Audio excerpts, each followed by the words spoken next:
શ્રી ગણેશાય નમઃ. ઓમ નમઃ શિવાય. હર હર મહાદેવ. ગત અધ્યાયમાં વીરભદ્ર સાથે શિવગણોની સેનાનો સમુદ્ર યજ્ઞ મંડપમાં ધસી આવ્યો. આ સમયે દેવતાઓની સાથે શિવગણોનું ઘોર યુદ્ધ શરૂ થઈ ગયું. એમાં બધા દેવતા પરાજિત થઈને ભાગવા લાગ્યા. એકબીજાનો સાથ છોડીને સ્વર્ગલોકમાં ચાલ્યા ગયા. આ સમયે કેવળ મહાબલી ઇન્દ્ર વગેરે લોકપાલો જ આ યુદ્ધમાં ધૈર્ય ધારણ કરીને ઉત્સુકતાપૂર્વક ઊભા રહ્યા. ત્યાર પછી ઇન્દ્ર વગેરે બધા દેવતા સાથે મળીને સમ્રાંગણમાં બૃહસ્પતિજીને વિનીત ભાવથી નમસ્કાર કરીને પૂછવા લાગ્યા, હે દેવગુરુ બૃહસ્પતિ, હે તાત, હે મહાપ્રાજ્ઞ, હે દયાનિધે, શીઘ્ર જ બતાવો. અમે એ જાણવા ઈચ્છીએ છીએ કે અમારો વિજય કેવી રીતે થશે. એમની આ વાત સાંભળીને બૃહસ્પતિએ પ્રયત્નપૂર્વક ભગવાન શંભુનું સ્મરણ કર્યું. ગુરુ બૃહસ્પતિજીએ જ્ઞાન દુર્બળ મહેન્દ્રને કહ્યું, હે ઇન્દ્ર ભગવાન, વિષ્ણુએ પહેલાં જે કાંઈ કહ્યું હતું એ જ બધું આ સમયે થઈ ગયું છે. હું એને જ સ્પષ્ટ કરી રહ્યો છું. સમસ્ત કર્મોનું ફળ આપનારા જો કોઈ ઈશ્વર છે તે કર્તાનો જ આશ્રય લે છે. કર્મ કરનારાને જ એ કર્મનું ફળ આપે છે, પરંતુ જે કર્મ કરતો જ નથી એને ફળ આપવામાં તો એ પણ સમર્થ નથી. તેથી જે ઈશ્વરને જાણીને એમનો આશ્રય લઈને સત્કર્મ કરે છે એને જ એ કર્મનું ફળ મળે છે, પરંતુ ઈશ્વર દ્રોહીને એ કર્મનું ફળ મળતું નથી. મંત્ર, ઔષધિઓ, સમસ્ત આભિચારિક કર્મ, લૌકિક પુરુષ કર્મ, વેદ, પૂર્વ અને ઉત્તર મીમાંસા તેમજ વિવિધ પ્રકારના વેદોથી યુક્ત અન્યોન્ય શાસ્ત્ર ઈશ્વરને જાણવામાં સમર્થ હોતા નથી. જે લોકો સંપૂર્ણ વેદોને 10,000 વાર સ્વાધ્યાય કરીને પણ મહેશ્વરને સારી પેઠે નથી જાણી શકતા. આ મહાશ્રુતિનું કથન છે. અવશ્ય ભગવાન શિવના અનુગ્રહથી સર્વથા શાંત, નિર્વિકાર અને ઉત્તમ દ્રષ્ટિથી સદાશિવના તત્વનો સાક્ષાત્કાર થઈ શકે છે. શું કર્તવ્ય છે અને શું અકર્તવ્ય છે એવું વિવેચન કરવું અભિષ્ટ હોવાથી હું જો એમાં સિદ્ધિનો ઉત્તમ અંશ છું એનું જ પ્રતિપાદન કરીશ. તમારા પોતાના હિત માટે તમે લોકપાલોની સાથે આજે નાદાન બનીને દક્ષ યજ્ઞમાં આવી ગયા. જરા બતાવો તો ખરા અહીં શું પરાક્રમ કરવાના હતા. ભગવાન રુદ્ર જેના સહાયક છે એવા આ પરમ ક્રોધી રુદ્રગણ આ યજ્ઞમાં વિઘ્ન નાખવા માટે આવ્યા છે અને એ પોતાનું કામ પૂરું કરશે જ એમાં કોઈ સંશય નથી. આ હું સત્ય કહું છું. આ યજ્ઞના વિઘ્નનું નિવારણ કરવા માટે વસ્તુતઃ તમારામાં કોઈની પાસે સર્વથા કોઈ ઉપાય જ નથી.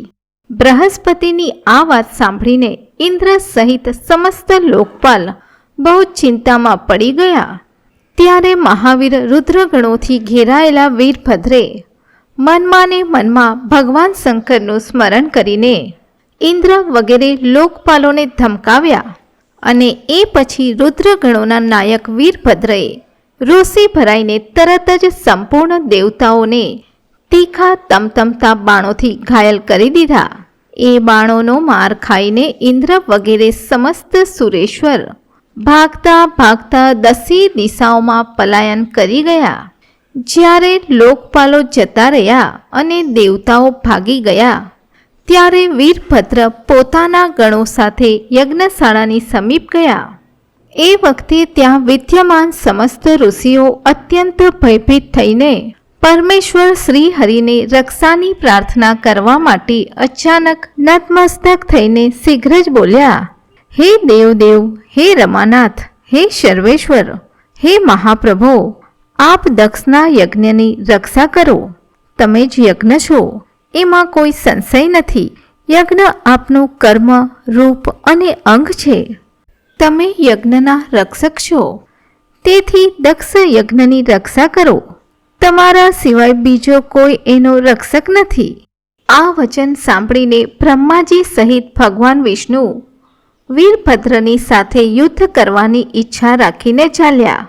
શ્રી હરિને યુદ્ધ માટે તૈયાર જોઈને શત્રુ મર્દન વીરભદ્ર, જે વીર પ્રમથ ગણોથી ઘેરાયેલા હતા, તેમણે કડક શબ્દોમાં ભગવાન વિષ્ણુને ધમકાવવા લાગ્યા.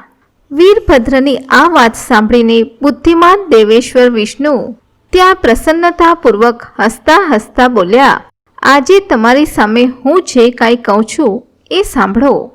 હું ભગવાન શંકરનો સેવક છું. તમે મને રુદ્રદેવથી વિમુખ ન કહો. દક્ષ તો અજ્ઞાની છે. કર્મકાંડમાં જ એની નિષ્ઠા છે. એણે મૂઢતાવશ પહેલાં મને વારંવાર પોતાના યજ્ઞમાં ચાલવાને માટે પ્રાર્થના કરી હતી. હું તો ભક્તોને આધીન છું એટલે ચાલ્યો આવ્યો. ભગવાન મહેશ્વર પણ ભક્તોને આધીન જ રહે છે. દક્ષ મારો ભક્ત છે એટલે જ મારે અહીં આવવું પડ્યું. હે રુદ્રના ક્રોધથી ઉત્પન્ન થયેલા વીર, તમે રુદ્ર તેજ સ્વરૂપ છો.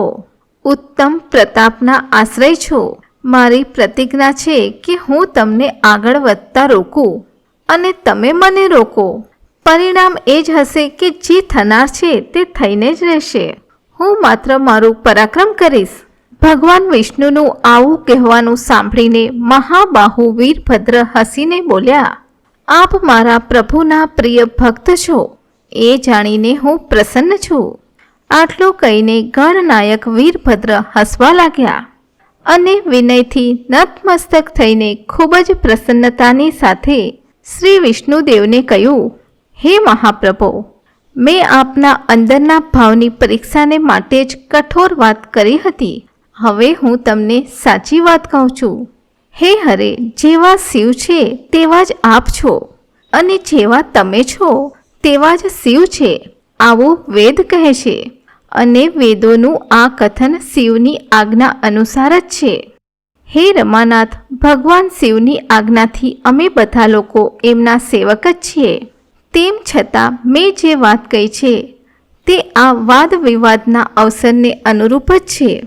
તમે મારી દરેક વાતને આપના પ્રતિ આદરભાવથી જ કહેવાય છે એમ સમજજો. વીરભદ્રનું આવું વચન સાંભળીને શ્રી વિષ્ણુજીએ કહ્યું કે હે મહાવીર, તમે મારી સાથે નિઃશંક થઈને યુદ્ધ કરો. તમારા અસ્ત્રોથી શરીર ભરાઈ જવા પર જ હું મારે આશ્રમે જઈશ. આવું કહીને ભગવાન વિષ્ણુજી ચૂપ થઈ ગયા અને યુદ્ધને માટે કેળ કસીને સ્થિર થઈને અડગ ઊભા રહ્યા. મહાબલી વીરભદ્ર પણ પોતાના ગણોની સાથે યુદ્ધ માટે તૈયાર થઈ ગયા. તદ અંતર ભગવાન વિષ્ણુ અને વીરભદ્રમાં ઘોર યુદ્ધ થયું. અંતમાં વીરભદ્રે ભગવાન વિષ્ણુના ચક્રને સ્તંભિત કરી દીધું અને સારંગ ધનુષના 3 કકડા કરી દીધા.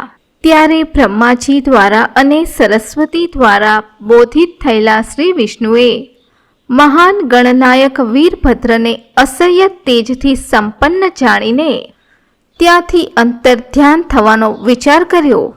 બીજા દેવતાઓ પણ એ જાણી ગયા કે સતીને જે અન્યાય થયો છે એનું જ આ ભાવિ પરિણામ છે. બીજાઓને માટે આ સંકટનો સામનો કરવો અત્યંત કઠણ છે.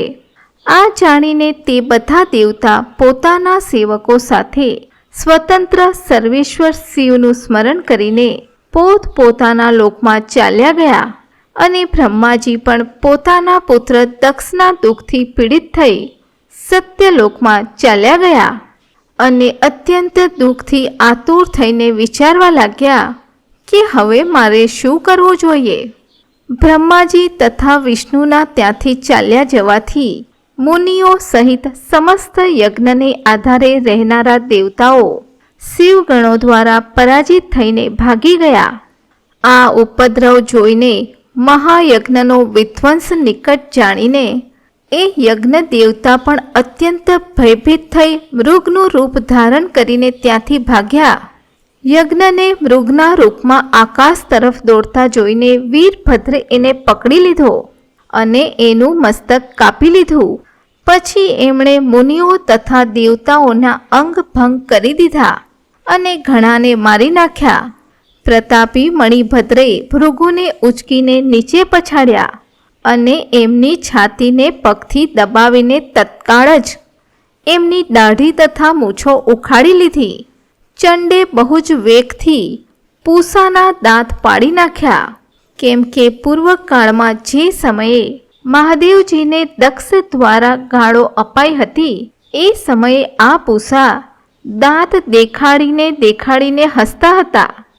ત્યારબાદ નંદીએ ભગને રોષપૂર્વક પૃથ્વી પર પછાડ્યા અને એમની બંને આંખો કાઢી લીધી, કેમ કે જ્યારે દક્ષ શિવજીને શાપ આપી રહ્યા હતા ત્યારે આ ભગ ઋષિ આંખોના સંકેતથી પોતાનું અનુમોદન સૂચિત કરી રહ્યા હતા.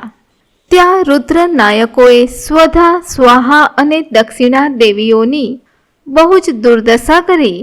ત્યાં જે તંત્ર અને મંત્ર તથા બીજા લોકો હતા એમનો પણ બહુ જ તિરસ્કાર કર્યો.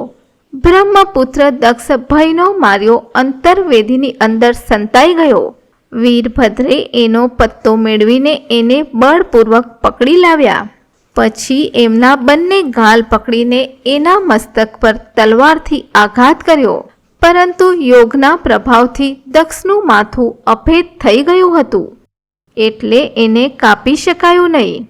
જ્યારે વીરભદ્રને જાણ થઈ કે સંપૂર્ણ અસ્ત્ર શસ્ત્રોથી એના મસ્તકનું છેદન નહીં થઈ શકે ત્યારે એમણે દક્ષની છાતી ઉપર પગ રાખીને દબાવ્યો અને બંને હાથે ગળું મરડી નાખીને તોડી નાખ્યું.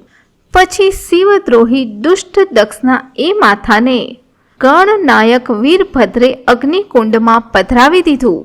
ત્યાર પછી જેવી રીતે સૂર્ય ઘોર અંધકારના જથ્થાનો નાશ કરીને ઉદ્યાચલ પર આરૂઢ થાય છે તેવી જ રીતે વીરભદ્ર દક્ષ અને એના યજ્ઞનો વિધ્વંસ કરીને કૃતકાર્ય થઈને તરત જ ત્યાંથી ઉત્તમ કૈલાસ પર્વત પર જતા રહ્યા.